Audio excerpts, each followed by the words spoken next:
I'm Adam Davis. And I'm Dylan Tanaka. We're making millions over morning coffee. It's a lovely Monday here in Southeast Michigan, Metro Detroit. And I came across something interesting last week that I want to share with everybody. And that is an article that just came across Forbes magazine, which is something I read on a regular basis. I recommend you do the same.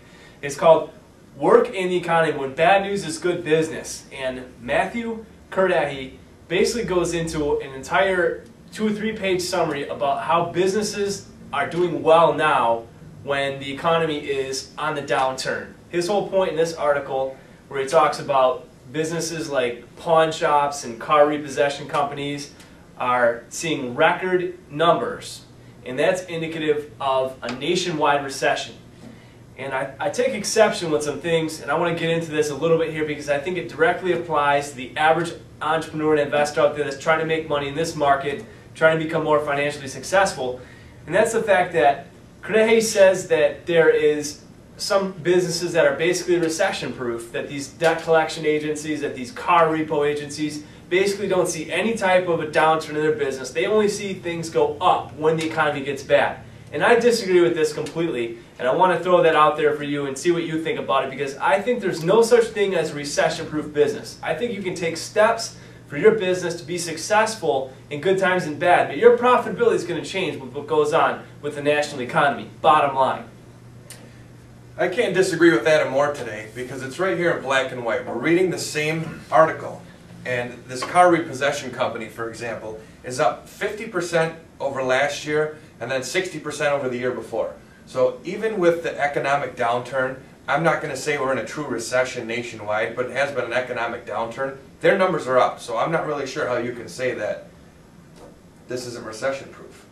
Well, I guess when you got to look at some of the basic things out there, and everybody that's investing in real estate right now or starting other companies right now, pay attention to this, because the economy affects you whether you like it or not. Now, you can have a pawn shop, you can have a car repossession business, you can have a junkyard, and when there's more junk or when the economy's bad, people want to sell more stuff. I mean, all these little things affect your business. And if you go out there thinking that you're going to go into this new business and it's recession-proof, or even think real estate investing is recession-proof, you're going to hit a hard fall when you see things that have happened in the last couple months, like the subprime mortgage crisis and consumer confidence dips down, interest rates start to creep up, some disparities start to happen there, and you realize, hey, the bottom's falling out of my business. What am I going to do? Well, the bottom line is you have to get in your business knowing that you're going to be subject to the economic flows. You just have to know how to capitalize on them.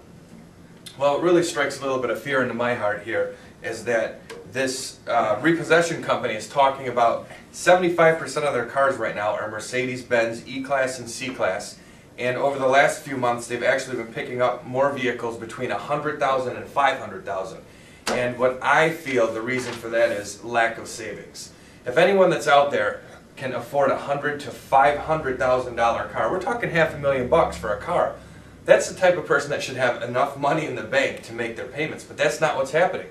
Because of the home equity lines that you were able to slice open your equity and drain it all out and go and spend it on these Bentleys and Ferraris, there's no savings left.